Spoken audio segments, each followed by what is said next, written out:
ಆತ್ಮೀಯ H16 news ಅರ್ಥಾತ್ ಹೇ ಸೀತಾರಾಮ್ಗೆ ಸ್ವಾಗತ. ನಾನು ನಿಮ್ಮವ MI ಅಥವಾ ಮಲ್ಲಪ್ಪ ಜೋತಾವಾರ್. ಆದ್ಮೇಲೆ ಈಗ ತಾವು ದಿನ ಸುದ್ದಿಗಳನ್ನ ಅದರ ಜೊತೆಗೆ ವಿಶೇಷತೆಗಳನ್ನ ನೋಡ್ತಾ ಹೋಗಿ ವಿಶೇಷ ಈ ಮೊದಲನೇ ಸುದ್ದಿಯನ್ನು ನೋಡಿ.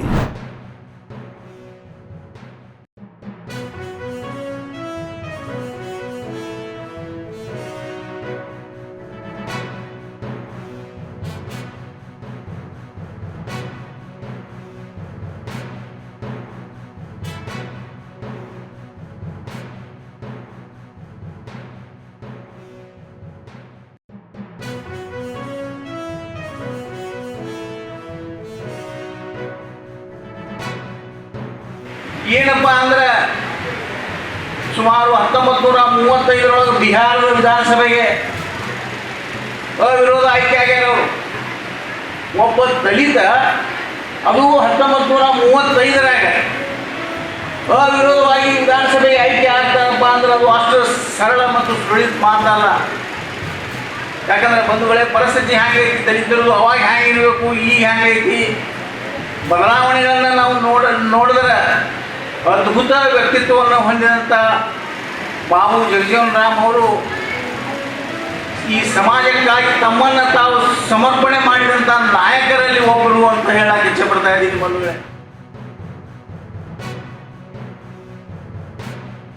ಅದಕ್ಕೆ ಕನಿಷ್ಠ ಬೆಂಬಲ ಬಲೆ ಅಂತ ಸೂಚನೆ ಮಾಡಿ ಅದನ್ನು ಮುಂದಕ್ಕೆ ತಗೊಂಡು ಹೋಗಿರುವಂಥದ್ದು.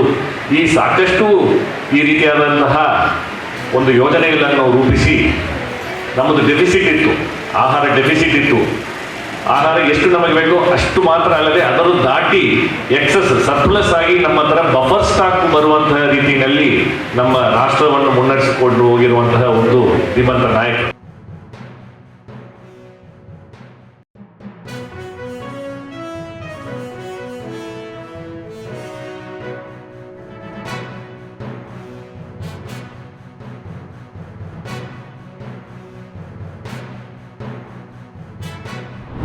And the concerns raised by the Christian missionaries also, nothing to worry about that. We will address all those concerns. We will not do anything which will harm any religious group or any social organizations. We are for everybody. Prime Minister Modi ji has already said he is for the welfare of everyone, every Indian. So the propaganda being spread by the Congress and Communist parties are trying to mislead the people of Kerala and trying to get some political mileage. On this aspect, we are not going to play any politics. All the foreign contributions which are coming to India are regulated under FCRA. If the purpose for which the funds are coming are used for the welfare of the people, there's nothing to worry about.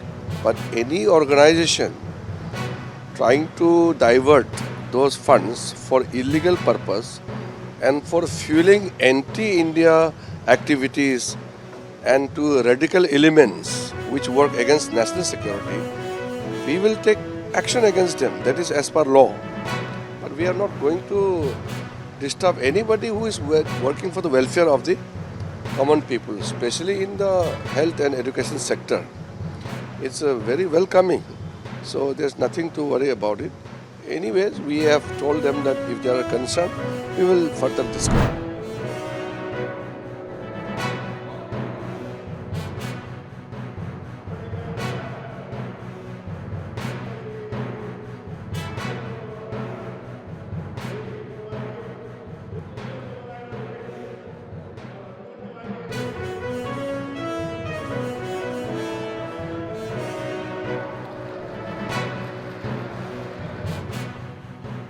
Congress ಪಕ್ಷ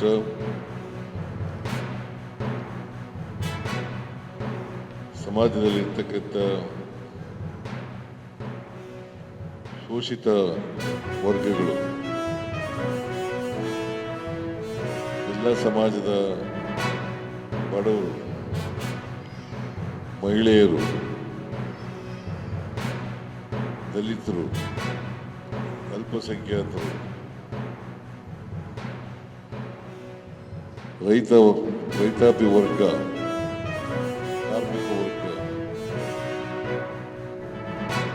ಎಲ್ಲ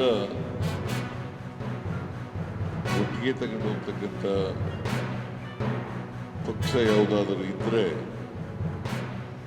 ಅದು ಕಾಂಗ್ರೆಸ್ ಪಕ್ಷ ಅಂತಕ್ಕಂಥ ಮಾತುಗಳನ್ನು ಹೇಳಲಿಕ್ಕೆ ಬಯಸ್ತಾ ಇದ್ದೇನೆ. ಅಶಕ್ತ ವರ್ಗ ಎಲ್ಲ ಶೋಷಣೆಗೆ ಒಳಪಟ್ಟಿರ್ತಕ್ಕಂಥ ವರ್ಗ, ಆ ವರ್ಗಗಳಿಗೆ ಆರ್ಥಿಕವಾಗಿ ಸಾಮಾಜಿಕವಾಗಿ ಶಕ್ತಿಯನ್ನು ತುಂಬಬೇಕು. ಅವರು ಕೂಡ ಸ್ವಾವಲಂಬನೆಯಿಂದ ಬದುಕ್ತಕ್ಕಂಥ, ಸ್ವಾಭಿಮಾನದಿಂದ ಬದುಕ್ತಕ್ಕಂಥ ಸಾಮಾಜಿಕ ವ್ಯವಸ್ಥೆ ನಿರ್ಮಾಣ ಆಗಬೇಕು. ಪ್ರತಿಭಾ ಇವರ ಪ್ರಭಾ ಮಲ್ಲಿಕಾರ್ಜುನ್ ಇವರ ಮಗ ಶ್ಯಾಮನೂರ್ ಅವರ ಮೊಮ್ಮ ಸಮರ್ಥ್ ಕಾಂಗ್ರೆಸ್ಸಿನ ಅಭ್ಯರ್ಥಿಯಾಗಿದ್ದಾರೆ.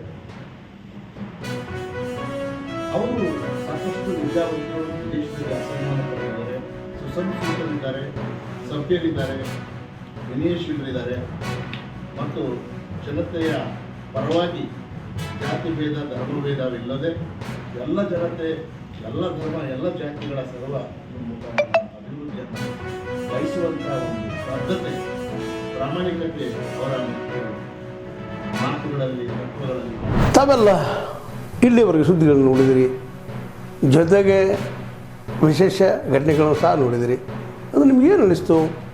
ನಿಮಗೆ ಲೈಕ್ ಮಾಡಿರಿ, ಶೇರ್ ಮಾಡಿರಿ, ಕಾಮೆಂಟ್ ಮಾಡಿರಿ, ಜೊತೆಗೆ ಸಬ್ಸ್ಕ್ರೈಬ್ ನಿಲ್ಲಿಸ್ಬೇಡ್ರಿ.